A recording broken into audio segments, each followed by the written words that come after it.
पुराने यहाँ के हमारे चौधरी देवीराम शर्मा जिन्होंने यहाँ की सेवा की है। पप्पू भाई हमारे यहीं के GS6 के सबसे ज़्यादा सेवादार हैं। हमारे शंकर जी, राजेंद्र लीला महेंद्र भाई, मंत्री चैन रूप गौड़ जी, देशराज जैन जी, आपका नाम मुझे ध्यान नहीं था, जैक्सन जी, और सभी मेरे यहाँ स्टाफ के लोगों और अपना शर्मा जी हमारे बंधुओं।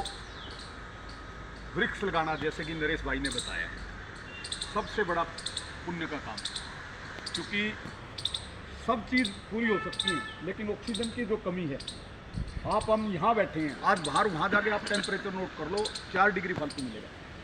पेड़ों के नीचे 4 डिग्री लगभग टेम्परेचर कम होता है। हम एक शमशान घाट का भी काम देखते हैं नांगलोई के, वहाँ का टेम्परेचर इतनी वो जलने के बाद भी 3-4 डिग्री कम होता है, क्योंकि पेड़ इतने लगा रखे हैं।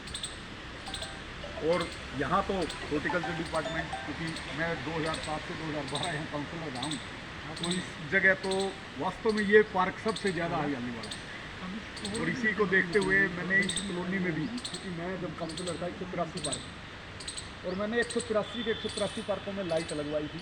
सब पार्कों का ज़्यादातर का नामकरण करवा दिया था। ट्यूबवेल की कहीं कमी थी, ट्यूबवेल सब लगा दिया था, क्योंकि मुझे ये लगता था कि पेड़ अगर नहीं होंगे, पार्क में हरियाली नहीं होगी, पार्क की सुंदरता नहीं होगी, तो अड़ोस पड़ोस के लोगों का बड़ा अजीब सा वो रहता है। और मैं तो क्योंकि यात्रा भी बहुत करता हूँ, मैं धर्म यात्रा महासंघ के राष्ट्रीय महामंत्री के नाते मैंने 500 कैलाश, 500 केदार, 500 बद्री यात्राएँ की। और वहाँ जब पहाड़ों पे आदमी चढ़ता है, 15,000 फीट की हाइट के बाद पेड़ नहीं है, और वहाँ ऑक्सीजन की कमी हो जाती है पेड़ों की वजह से। पेड़ नहीं है तो ऑक्सीजन की कमी हो जाती है। एक सिलेंडर 800 रुपये का एक सिलेंडर 1 किलो का वो लेके जाना पड़ता है। तो अब देख लो ऑक्सीजन की कितनी कमी है।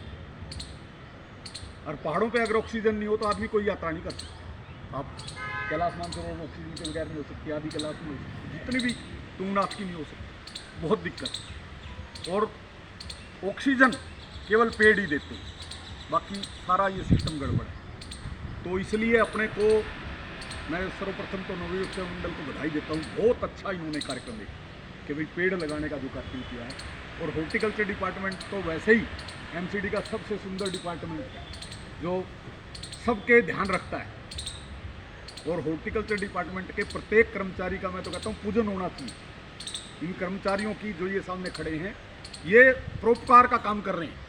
जितना ईमानदारी से ये काम करते हैं, पेड़ लगाना, पेड़ की कटाई छटाई, पेड़ अगर बच गए, जैसे नरेश भाई ने कहा 100 पेड़ लगाओगे 10 बचते हैं, वास्तविकता यही है। क्यों पेड़ आधे मर जाते हैं। पेड़ को लगाना, पेड़ की सेवा करना अपने बच्चे से पालने से ज़्यादा होता है। इसलिए अपने को अपने विवाह की वर्षगांठ पे, जन्मदिन पे, अपने माँ बाप की स्मृति में, अभी मोदी जी ने एक अभियान चलाया था, 1 पेड़ माँ के नाम। 1 पेड़ कम से कम अपनी माँ की, पिताजी के नाम, जिनके भी नाम से आप लगा सकते हो, पेड़ लगाओ। एक आदमी 4 पेड़ों की ऑक्सीजन लेता है, तो 10 पेड़ कम से कम लगाओगे, जब जाके हम अपना बराबरी हम कर्ज उतार सकेंगे प्रकृति का। और प्रकृति को हमने देवी माना है। प्रकृति की वास्तव में भारत में पूजा होती है। हम पीपल की पूजा क्यों करते हैं? तो 24 घंटे पीपल ऑक्सीजन, इसलिए हम पीपल को जल चढ़ाते हैं। लोग कहते हैं भाई क्या है भाई, लेकिन वास्तव में हम प्रकृति की पूजक हैं। हम सूरज को क्यों जल देते हैं? तो सूरज हमें रोशनी देता है, जीवन देता है, साक्षात देव है। इसीलिए तुलसी की हम पूजा क्यों करते हैं? तुलसी एंटीबायोटिक है, सारी औषधियाँ तुलसी के अंदर।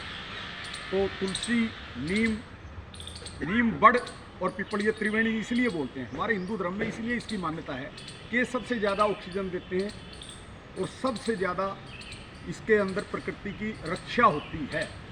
इसलिए हम सबको पेड़ लगाने चाहिए। आप सब इतनी संख्या में आए, आज आपने इतना कार्यक्रम किया और सबको एक एक आपने ये गमला भी भेंट किया। इससे भी घरों में ऑक्सीजन आएगी, आपकी समृद्धि आएगी। मैं आपका सबका धन्यवाद करता हूं और उम्मीद करता हूं कि आप ज़्यादा से ज़्यादा पेड़ लगाएंगे ताकि हम प्रकृति का कर्ज उतार सकें। बहुत बहुत धन्यवाद।